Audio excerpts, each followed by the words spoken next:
ప్రతి మనువు స్వర్గంలో ముందే ముడిపడుతుందా? ఆ మాటే నిజమైతే ఈ చట్టం విడగొడుతుందా?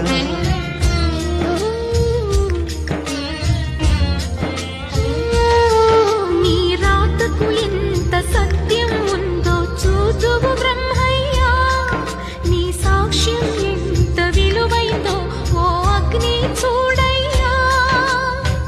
నువ్వు రామా అరుంధతి, ఇదే నీ దర్శన ఫలమైతే ఎటైనా దాగిపోవమ్మా. నిజంగా పెళ్లికి బలముంటే సూటిగా ఇటు దిగి రావమ్మా. పందిని వేసిన ఆకాశానికి ఇవ్వమ్మా ఆహ్వానం, పీటను వేసిన ఈ నేలమ్మకి ఇవ్వమ్మా ఆహ్వానం.